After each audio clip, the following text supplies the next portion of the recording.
প্রথম ইফতার হতে চলেছে একারা কোথাও এসে। আজকে আমাদের ইফতারি সমস্ত অ্যারেঞ্জমেন্টস কে করেছে। গাইস আমরা ফ্ল্যাটে যাওয়ার আগে একটুখানি ফল নিয়ে নিচ্ছি। রমজান এখানে আঙুর নিয়ে নিচ্ছে আর কলা নিয়ে নেবে। আর এখানে এখন রোজার মাস তো ফলের দোকানগুলোতে খুব ভিড়, দেখো প্রত্যেকটা দোকানে অনেক অনেক ভিড় রয়েছে। কত বললো? 230? 230 টাকা। একটা একটা করে সব ফল নিল, তাতেও নাকি বলে 80 টাকা। লাল নয় কত। তো দেখতে দেখতে অনেকগুলো কেটেই গেল। আর ইফতারে একটা করে সবার বাড়িতেই তরমুজ তো লাগেই। ফ্ল্যাটে যাওয়ার আগে একটুখানি চলে এসেছি স্যান্ডউইচ, কেক এসব নিতে। জানো তো একটা এখান থেকে চিকেন স্যান্ডউইচ নিচ্ছি। আইটেমস তো প্রচুর রয়েছে কিন্তু এত কিছু তো নেবো না। চিকেন স্যান্ডউইচ নিলাম। আর একটা এই যে নলেন গুড়ের মুসটা, এটা বেশ ভালো খেতে, তোমরা যারা ট্রাই করনি করতে পারো। আর এই যে এটা একটা নিচ্ছি নতুন এসছে, এটা একটা সুজির মিষ্টি। তো আর একটা কি নিলাম, হ্যাঁ বাটারস্কচ। তো এইগুলো নিয়ে নিলাম। তো এইগুলো নিয়ে নিলাম, এবারে যাবো ফ্ল্যাটে। তো প্রথম আমাদের ঘরে ঝাড়ু পড়ছে, মানে খাটটা এত ধুলো হয়ে আছে।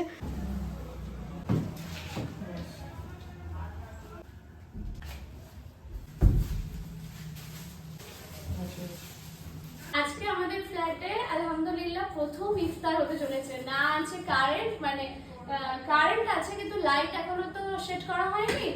তাও ভালো যে পুরো অন্ধকার হয়ে যাবে না ইফতার হতে হতে। কিছুটা আলো তো থাকেই, তাই না? থাকে না, অন্ধকারই হয়েছে। না, কিছুটা আলো থাকে, তুমি জানো না। তো আমরা বাড়ি থেকে এনেছি তো ফল। আর দেখো জাকারিয়ায় গিয়ে সকলের সাথে ইফতার করলাম। বাড়িতে বাবা মা ভাই বোনদের সাথে ইফতার করি। আজকে প্রথম লাইফে প্রথমবার এভাবে আমি আর রমজান একারা কোথাও এসে ইফতার করছি, তাই না বলো? এটা আমাদের প্রথম না? আমার গরমটা অতটা বেশি আমাকে টাচ করছে না, কারণ আমার না নিজের ঘরে প্রথমবার এভাবে এসে ইফতার করবো তো। আজকে আমাদের ইফতারি সমস্ত অ্যারেঞ্জমেন্টস কে করেছে? রমজান খান। আজকে আমার বর ঘরে অন্ধকারে প্রথমবার আমাদের নিজেদের ঘরে ইফতারি করছি। এটার আইডিয়াটা হচ্ছে রোশনারা বললো আজকে আমরা দুজনে ফ্রি আছি, আমরা আজকে বাড়িতে করবো না, আমাদের ফ্ল্যাটে গিয়ে করবো। আমি বললাম তো কাজ হয়নি, লাইট হয়নি। বলে তো কি হয়েছে, কিছুক্ষণের ব্যাপার তো, নিজেরা গিয়ে অ্যারেঞ্জ করে নেবো। ঠিক আছে ঠিক আছে, তাহলে চলো। এইটা আগে থেকে কিনে রেখেছিল, নিয়ে চলে এলো।